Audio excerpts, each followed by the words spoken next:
Thank you. Thank you very much, Nicholas. And thank you to all of you who have come out on this cold winter's night. I am deeply humbled by your presence here tonight, each and every one of you. I really do appreciate it.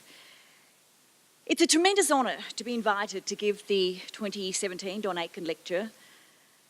And I first want to start by acknowledging those wonderful women and men on whose shoulders I stand, and in particular the wonderful team around me here at IGPA and at the Foundation. Emeritus Professor Meredith Edwards, Adjunct Professor Carmel McGregor, and our wonderful Foundation team, Dr. Pia Rowe, Jane Alva and Megan Das. I feel very, very blessed to be working with you people. And my introduction and arrival here at the University of Canberra has been so warm that I'm constantly telling my former media colleagues, really, you've got to get out of media. There's a whole beautiful world out there. So thank you to all of you. And to the namesake of this series, Don Aitkin, a truly Renaissance man, what an extraordinary example you set. Despite decades writing books and lecturing, chairing organisations and indeed running this very university, your love of sharing ideas hasn't wavered.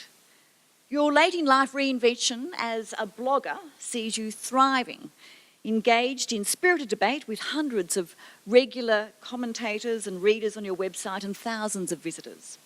Turning 80 this month, just giving it away, Don, has clearly not slowed you down a jot, and I can only hope that at your age I too still have plenty to say.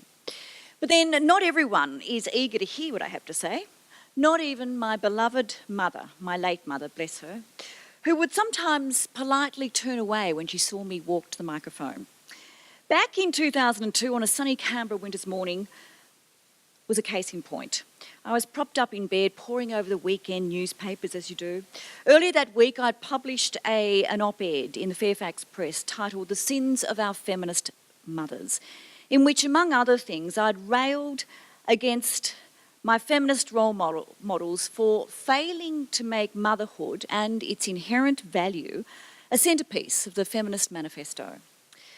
So, there I was on that sunny morning, lazing around in relaxed mode, with the noise of the week behind me, when I flicked open the front page of The Age to see a large photo of a rather forlorn-looking woman looking dolefully at the camera as she sat at the bottom of a dark stairwell in a bleak TV studio. The article was titled, "Meet Virginia, the Woman We Love to Loathe." Now, for a moment, I laughed, because as my wonderful partners in crime at Broad Agenda will tell you, I love a good headline. Good alliteration creates a pleasing cadence for the reader, and the woman we love to loathe, well, it's pretty clever. Now, just as I was thinking this, having a chuckle to myself, the phone rang. It was my father. Dear Coleman was kind of out of breath. "I can't believe they print such rubbish," he said. "Here, talk to your mother." Mum sort of sighed down the phone line. "Oh, darling, I do wish you'd stop writing these things." "Mum," I replied calmly, "I didn't write it. A journalist wrote it after interviewing me." "Oh, well, darling," she said, "I think perhaps it would be best if you just stopped talking." I didn't, and I won't, because there is too much at stake, and too much that we all need to talk about. Now, I'm curious to know which part of my topic tonight caught your attention. Was it the progress or the pitfalls? Or perhaps you just want to know, what's the point? What is the 50-50 project and why should we care? The 50-50 vision is simple. It's singular and uncompromising. By the year 2030, men and women will be equally represented in leadership and key decision-making roles at all levels of government and public administration throughout Australia and across our region. We believe the past few decades have seen a global awakening to the value of gender equality, and that momentum for change is building. However, increasingly complex social and organisational structures mean new thinking is required to ensure that progress towards gender diversity and the maximisation of human capital doesn't falter. Okay, so that's my stump speech. Now, I want to circle back to the past to help make sense of the present. My journey towards the 50-50 project began decades and decades ago. As a young girl about to enter high school, everywhere I looked, men were in charge. My dad ran an engineering company. A priest ran our Catholic parish with unquestioned authority. Our primary school was run by a male principal. Our family, dentist, doctor and butcher, were all men. The country was run by Malcolm Fraser and a cabinet of sombre men. The Governor-General looked just like my grandfather.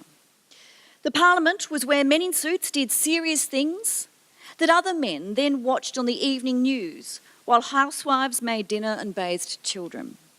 The international visitors to our home were all men doing business with my father. Watching this through the eyes of a 12-year-old, I was in awe of all these men, fascinated by their interesting lives, their status, their authority and influence, their power. And I was jealous. Men got to do all the serious stuff and people respected them for it, while women remained on the periphery, their influence marginal. With no women in significant positions of power that I could see, it was impossible to ever imagine that they would be. When Beryl Wilson was proposed as Australia's first trade commissioner back in the early 60s, the senior public servants assessing the recommendation decided it was, quote, too difficult to visualise a female trade commissioner. Even though Beryl had been running the trade offices in San Francisco and Los Angeles for some time and had won high praise for her work. The minutes of the assessment committee detail a rather telling discussion. The then director of the department, a Mr. K.L. LeRosignol, is quoted as saying, and I quote, "It's difficult to find reasons to support the appointment of women trade commissioners. Such an appointee would not stay young and attractive forever, and later on could well become a problem." His sidekick, a Mr. A.R. Tayson, agreed, positing that a long-term unmarried female officer could become, quote, something of a battle axe, and noting that he had to dismiss some female public servants, quote, aged about 50, because they turned into, quote, complete tyrants. Goodness me, I wonder why with bosses like that. As a teenager, I didn't see the role women played in society afforded the value men's roles assumed. It's hard to see the value in work that remains invisible. Rather, women's roles as mothers, carers, household managers and men's adornments, whilst perhaps appreciated for the significant unpaid labour they provided, carried very little social cachet. Their power was contained to domestic life, while men owned the power in public life. And for a long time, we've all carried on as if that doesn't really matter, and it's just the way things are. Well, I'm not a teenager any longer, and time's running out. Despite a handful of high-profile examples of women holding high office around the world, the uncomfortable truth is that progress for women is glacial. According to the World Economic Forum's Global Gender Gap Index, on the current trajectory, with all else remaining equal, it will take until I am 222 before we close the economic gap between men and women. Now, if I'm potentially a battle axe at 50, imagine what I will be like at 222. Okay, so where are we in terms of gender equality, both here in Australia and around the world? What does the hard data tell us? Surprisingly, despite decades of hand-wringing about the lack of women in positions of leadership and key decision-making roles, we've only begun collecting the data and measuring the gaps in recent years, which is perhaps why the head of UN's Global Gender Data Challenge says, when it comes to monitoring progress around the world, what we don't know far outweighs what we do know. which means there are critical blind spots for gender policy making. When the World Economic Forum released its first Global Gender Gap Index in 2006, it examined 4 key areas: economic participation, educational attainment, health and political empowerment. Now, back then, Australia ranked 15 overall out of 144 countries. Foolishly, perhaps naively, I thought that's not good enough. We should do better, particularly as we ranked number 1 in the world for education and 12 in the world for economic participation. But little did I know back then, a decade ago, that was as good as it gets for Australia. Since 2006, Australia has steadily declined in the global gender equality rankings. By 2010, we dropped down to 23. By 2015, we dropped to 36. But last year, just when I thought surely Australia can't do worse, we did. From a global ranking of 15 over a decade ago, Australia now sits at 46 on the gender equality ladder. We've fallen below the US, Trinidad and Tobago, Laos, Bulgaria, Ecuador, Colombia, Poland, Argentina, Costa Rica, Portugal, Cuba, Lithuania, Estonia, Mozambique, Latvia, etc., etc., etc. We are way, way behind all the Nordic countries and an embarrassing 37 countries below New Zealand, which sits at number 9. Our ranking for women's economic participation and opportunity has dropped behind another 30 countries to sit at 42. And we rank 61 in the world for political participation. 61 in the world for political participation. All this from a country that still ranks number 1 in the world for education. A country in which women are more educated than men. We have been for 20 years. Australian universities have been graduating more women than men since 1995. So, why, in one of the richest countries in the world and the most privileged countries on earth, have we been, most privileged countries on earth with the most equitable access to education on the planet, why are women in Australia falling behind? Before we look closer at the Australian scorecard, consider these global stats. Currently, among the 193 member states of the United Nations, only 17 have a woman head of state and or head of government. That's up from 8 back in 2005 when the IPU first started counting. Now, on my calculations, assuming that pace of growth continues, we might reach a 50-50 gender split of global leadership in 106 years, or the year 2123. The problem is, that's optimistic. The current tally of 17 women is a backward slide from the high of 19 a few years ago. Now, there are 2 key things that I have learned in my years of researching gender equality. One is that progress is not inevitable. The other is that hard-won gains are easily and often quickly lost. In 2011, just for a moment, it felt like we were really turning a corner. On a bright, sunny spring day, a royal plane landed at Canberra Airport. A head of state, Queen Elizabeth, slowly clipped down the stairs. On the tarmac, she was met by Australia's Governor-General, the Prime Minister and the ACT Chief Minister. All 4 women shook hands and smiled for the camera. It was indeed an historic moment. I stood there and thought, I can't help but wonder if I will ever witness such a scene again in my lifetime. Already 3 of those 4 positions have been replaced by men. And as for the Queen, well, there's Charles in line. But that same year saw another teasing moment. The 2011 COAG meeting saw a record number of women sitting at the table. The annual Council of Australian Government meetings are often a boys-only affair. But in 2011, with Julia Gillard as Prime Minister and 3 women premiers, Anna Bligh, Christina Keneally and Lara Giddings, 4 out of 9 seats were held by women. Yet, flick forward that was 2011, flick forward to 2014, and COAG was back to the usual 1 woman and 8 men. And that 1:8 ratio remained for 2015 and 2016. This year, with New South Wales Premier Gladys Berejiklian joining Anastasia Palaszczuk, women bump up the tally to 2. Now, interestingly, Anastasia and Gladys, both women, are unmarried and both women are childless. Is that significant? Well, yes.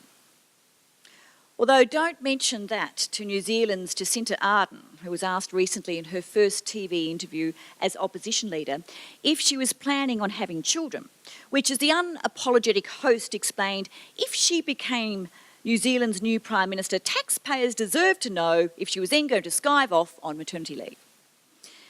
Now, yes, childlessness is a significant issue because here in Australia, childlessness is the dominant norm for women who reach the upper echelons of political leadership. And yet, like many of the home truths around women in leadership, this issue remains largely undiscussed. Back in 2002, well before Bill Heffernan publicly accused Julia Gillard of being deliberately barren, and well before we in the media spent hours of airtime dissecting the metaphorical dimensions of Julia Gillard's empty fruit bowl, Malcolm Turnbull said something that made me wild because it was true. In an op-ed penned about Australia's then fertility crisis, in which he said the nation would be healthier, stronger and safer if young men and women married earlier and had more children, he made a toss-away comment that knocked me for a six. While noting that more women were moving into executive and leadership roles across Australia, he made a startlingly honest admission saying, and I quote, "Their acceptance into these roles is often, albeit tacitly, on the condition that they don't have children." Now, Mr Turnbull, to be fair, wasn't condoning this, but rather lamenting it as an unfortunate fact. But the truthfulness of that fact made me angry, very, very angry. That anger led me to spend the next few years investigating the choices women make around fertility, family and career. After traversing Australia, interviewing women who were mothers, non-mothers and would-be mothers, it became apparent to me that childlessness was in fact a modern-day non-choice for an increasing number of ambitious women who were kept busy during their late 20s and productive 30s chasing career opportunities and challenge. And all the while adapting themselves to the normative structure and rhythms of work, which, as Professor Marion Lake succinctly described, assumes, and I quote, "the worker to be masculine, independent, autonomous, and free from domestic responsibilities." That such focus might lead to childlessness was in fact, for some, a career byproduct, only fully understood when the window of biological opportunity had closed. The truth of childlessness at leadership and executive level was reinforced in a very public way 2 years later when the then Prime Minister, John Howard, appointed 4 new women as department secretaries. 3 of them were and remained childless. Nevertheless, this flush of women boosted the number of women secretaries to a record high of 6 out of 18. Giddy with excitement over this radical and bold action, the Canberra Times splashed a brazen headline across front page saying, "The glass ceiling has been smashed." Now, when I contacted the editor to ask, since when did 6 out of 18 add up to 50-50, he thought I was being funny. "But you should be thrilled, Virginia," he said. "It's a whole third." Yes, but not even a well-intentioned whole third is an equal half. It's interesting how stuck we are around the 30% mark when it comes to women in leadership positions. When the UN and indeed the Commonwealth first began setting global gender targets for leadership last century, 30% was considered to be the critical mass at which the presence of any one gender made a difference and no longer was just token. At the UN's 4th World Conference on Women, held in Beijing in 1995, 189 nations, including Australia, signed the Beijing Platform for Action. This was and remains the most progressive blueprint for gender equality the world has ever seen. And at its centrepiece was a 30% target for women in power and decision-making. Now, 2 years later, the 52-nation Commonwealth set a date to that target with agreement that, and I quote, 30% of all key decision-making roles across political and public sectors will be held by women in the year 2005. Now, around 2000, when it became clear that most Commonwealth nations were way off that target, they moved the goalpost by changing the date to 2015. In 2011, when Australia hosted CHOGM in Perth, I was invited to facilitate the inaugural women's event. Titled Empowering Women to Lead, the plan was for the then Prime Minister Julia Gillard and the Governor-General Quentin Bryce to host a dinner for all 52 Commonwealth heads of government and their delegations, in which we'd conduct a panel discussion around the progress being made towards that 30% target. And on the panel, we would have half a dozen Commonwealth heads of government women. The problem was the Commonwealth didn't have half a dozen women leaders. There were 3. So we had to bring in a few other notable women to fill the seats. Now, one of them was the no-nonsense Baroness Catherine Ashton, High Representative of the EU's Foreign Affairs Ministry. She brought the house down when asked by an audience member, "What does it feel like to be the only woman in the room during a meeting of the EU Foreign Affairs Council? Is it a bit lonely for you?" "I don't care," she said, "because I'm in charge." Like all the women on stage that night, Baroness Ashton was clearly one of those exceptional classic women who rise to the top in spite of the organisational systems they work in, not because of them. As for how CHOGM is tracking with its 30% target, well, as is often the case, in the protracted story of women's progress, it's yet another case of 1 step forward and 2 steps back.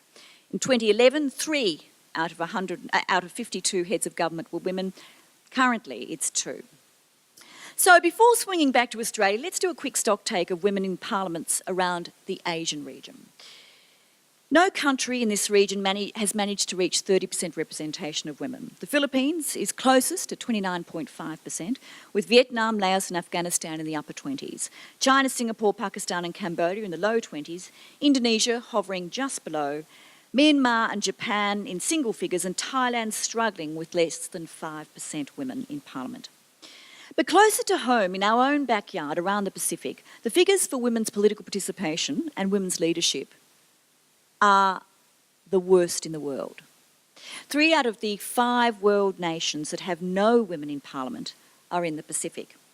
PNG, after a record 3 women out of 111 seats, now has dropped back to 0. When Julie Soso, a former MP from PNG, from the Highlands, visited Australia some years back, shortly after she won election, and she was the first woman ever to win election in the Highlands, she met with a small group of women at Government House so that we could discuss how we might support her. When I asked Julie if she thought that getting more women into Parliament in PNG, perhaps eventually 50%, might help toughen PNG's laws against violence and help curb the shocking culture of violence against women, where 100% of women in the Highlands are subject to physical and sexual abuse. She simply looked at me as if I was one of those men from Mars, and not because she's a woman from Venus, but rather because it was a stupid question. Of course, putting more women into positions of power where they command authority and respect would help change the culture, she said, if those positions for women come with resources. When we asked her what she needed from us right now, the new MP's answer embarrassed each of us. She said she needed an office, staff, desks, chairs, and maybe a photocopier if we could afford it. So, swinging back to Australia, now that we've looked at global comparisons and heard how poorly Australia's tracking, what's going on around our own nation, and particularly what's happening in our own house of democracy? Even the use of the word democracy is contestable. In truth, there can be no claim to democracy without gender parity. Across Australia, women are disproportionately represented in all three tiers of government. Federally, we seem forever stuck below 30%, with 28.6% of women filling the seats of the House of Representatives. Big states, including New South Wales, Queensland, South Australia and Western Australia, hover between 23 and 29%. Victoria has busted through with 38%, and Tasmania is doing very well with 44%. But it's the tiny territory parliaments that are setting the example. Northern Territory has a healthy 48% women, and here in the ACT we have the only legislature that can truly call itself representative, with 52% of its seats held by women. Local government is the worst tier of government when it comes to the representation of women. Across Australia, 30% of elected councillors are women, and when it comes to council CEOs and senior executives, only 11%. Interestingly, every time that we've run a workshop with local government leaders and we ask for their reasons as to why it's so hard to get women into local government leadership positions, particularly at executive level, we're constantly told one of the reasons is because local government's about rates, roads and rubbish. To which I always respond, well, that's interesting because women pay rates, they use roads and they create rubbish just like men. So why not put them in charge? When it comes to university leadership, the Australia-wide picture is not good. More than half the Vice-Chancellors in South Australia and WA are women, but there are no women Chancellors. Victoria, Queensland, New South Wales have between 20 and 30% women Vice-Chancellors. Tasmania, ACT and the Northern Territory have none, nor any women Chancellors. Across Australia, around 1/3 of the heads of school or faculties are women, and just 1/4 of E-level professors are women. And yet, we have more educated women across Australia and have had for the last 20 years. So, is there anywhere in public leadership where women are making significant progress? Well, yes and no. The Australian public sector has worked very hard at improving the representation of women in an ad hoc way over the last couple of decades and in a strategic way over the last 5 years. Consequently, women now make up just over 40% of the Australian senior executive service, with the majority hovering in the lowest band. However, as IGPA's 2013 watershed report, authored by Meredith Edwards, the not yet 50-50 barriers to the progress of senior women in the APS found, there are still enormous cultural and organisational mountains to be scaled before women in the APS no longer feel that they have to remodel themselves and their careers to fit a system shaped by masculine design. But you know what? And here's the clanger. Gender equality is not about the numbers. Now, as the director of a gender equality initiative called the 50-50 by 2030, it might seem counterintuitive for me to say that. The numbers give us a measure, a target, and ultimately a goal. But the numbers are not the main game here. The numbers are just the headline. It's the story below the headline that should serve as our driving force. And that story is about how and why we find ourselves in this state. And why do the numbers persistently fall the way they do? Why are women across every sector, in every country, struggling for equal share of leadership, power, authority and influence? Not to mention the struggle for an equal share of respect, resources and self-autonomy. In various sectors and workplaces, we have managed to shift the numbers, but we haven't shifted the masculinised frameworks under which they continue to operate, under which we all operate. We've built the scaffolding, albeit wobbly, to support greater gender inclusion of women in workplaces and at all levels of organisational leadership, but we have yet to change the main frame, the masculine leadership frame. Power is yet to be feminised for the benefit of all of us. When it comes to leadership, power and authority, we have not yet succeeded in taking the sex out of stereotypes. Now, I like to think I understand stereotypes.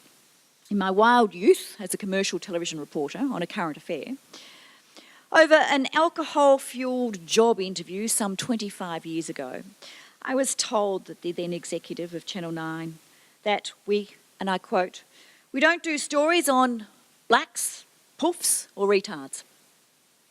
To which I replied that Indigenous homosexuals with disabilities were my specialty. I did. My boss then squinted at me, unsure if I was being serious or silly, and he chose to believe the latter and then just ordered more wine. Now, that job, yes, I took it, was a wonderful education. It took me way outside my privileged comfort zone. I learned a great deal about prejudices, including my own, and the power of stereotypes. Put simply, stereotypes are cognitive shortcuts. They're handy things when you're short on thought, context and detail. The problem is, stereotypes are invariably wrong. Sometimes the damage is harmless, most of the time it's dangerous. And yet they persist. We all use them, and most of the time we don't even know that we're doing it. The very first judgment we make of anyone we meet, snap to, faster than the speed of light, is a judgment based on that person's gender.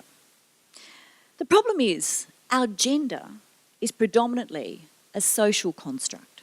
It's not a hardwired cognitive one. Now, I challenge anyone who likes to believe that perceived behavioural differences in men and women are simply because that's the way we're born. I challenge you to read Dr. Cordelia's very fine works, The Delusion of Gender, and her most recent book, Testosterone Rex. Read those books, read that research, and then I challenge you to still believe that men and women don't operate from the same raw matter. It's just that we're positioned by virtue of our gender at vastly different points along the power spectrum. We're positioned by public pressure, perception, policy, and in search of a conforming identity, we often position ourselves where we think we should sit. As IGPA's not yet 50-50 landmark report stated, and I quote, "The scientific case for gender equality in the workplace has been won. The evidence is clear. There are no significant differences in cognition that give males an advantage. However, the social case is less clear.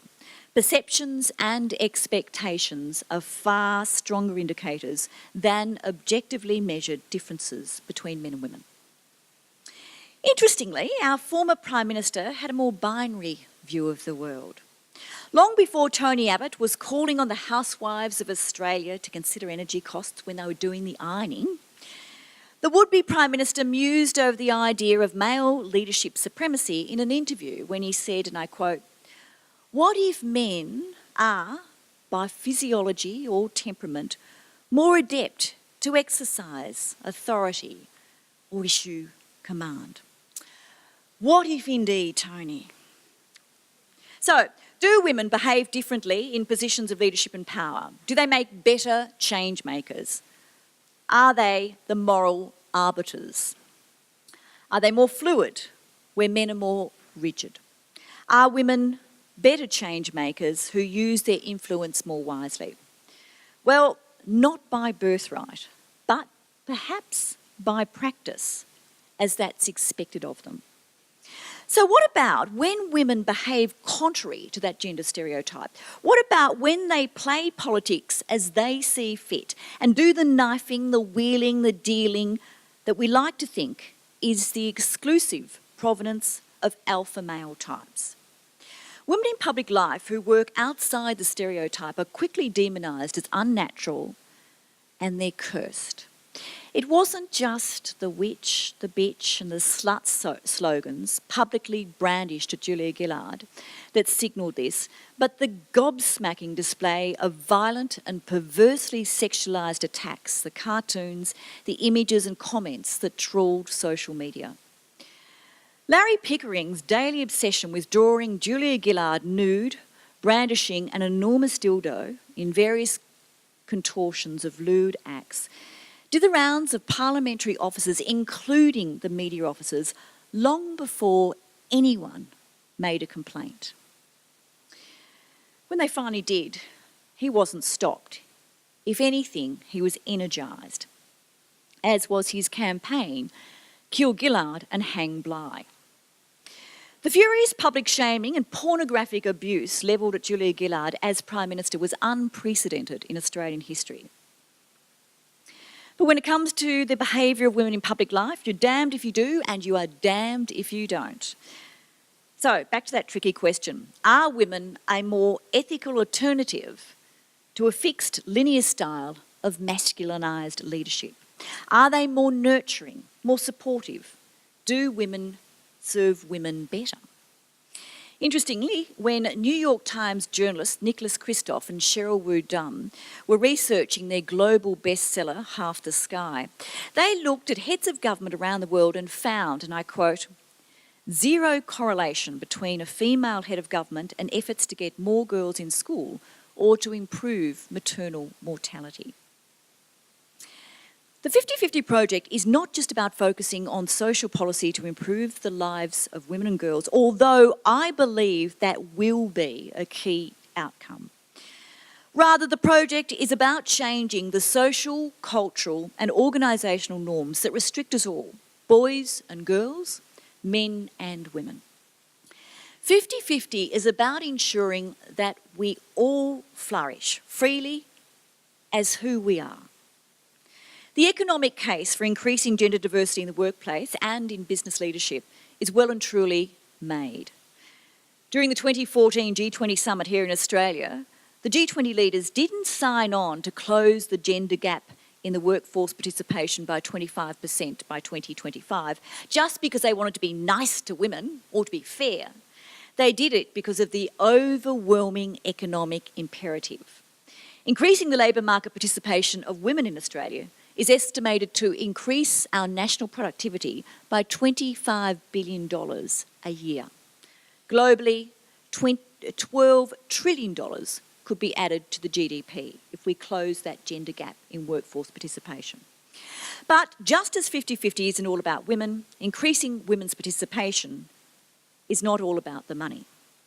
It's about widening the talent pool, exploring the full breadth of human experience and learning to appreciate and embrace the enormous value in difference. As Professor Jerry Stoker so beautifully phrased it one summer's afternoon, as we sat in Mark Evans' backyard chewing the fat over what we mean by gender diversity and why we want more women in public leadership roles, he said, "It's not that women arriving make the difference, but that women arriving opens the door to other changes. New things happen." Most importantly to me, it's about elevating and celebrating the inherent value of women's lives and their experiences. That part of diversity, the diversity challenge, needs some serious work. Now, just as I began with a return to the past, I wish to end with an anecdote that helped me shape a vision for my future. In the early 1990s, when working at Channel 9 at a current affair, where gender stereotyping was our stock in trade, I became increasingly angry at watching my male colleagues get assigned all the good overseas stories. They went off to cover the wars, the coups, the presidential assassinations, while the women in the office covered the soft stories back home. When I could take it no more, I stormed into my boss's office for some table thumping and did what my mother always said I should not do. I made a fuss. Later that day, I came back from a shoot to find my office door wide open and a great big black rubber penis sitting on my desk. My researcher blushed bright red, looked at me with horror and scurried away. Okay, so what to do? Cry? Rage? Or play the game? I grabbed the enormous rubber thing. I marched back into my boss's office, put the thing on my head and said, "So, I've got one now. Now can I go overseas?" Next day, I was told to pack my bags and make sure my passport was in order. Off I flew to Hawaii to cover the Supermodel of the World competition. For a true story, for an agonising and destroying week, soul-destroying week, I was surrounded by beautiful nymphs who spent idle days strutting around in bikinis and stilettos while they drank champagne and supped on packets of Tams. At night, they donned beautiful frocks, drank more champagne and ate more Tams. So, Don Aitkin, if you can reinvent yourself as a blogger in your 70s, I've decided that come 2030, when I close that office door out there for the last time, flick out those lights, job done, target reached, it'll be time for me to move on and reinvent myself. And I've decided at 60-something to reinvent myself as a supermodel. Now, I can put up with the bikinis and the stilettos as long as there are Tams, idle days and an endless supply of champagne. Thank you.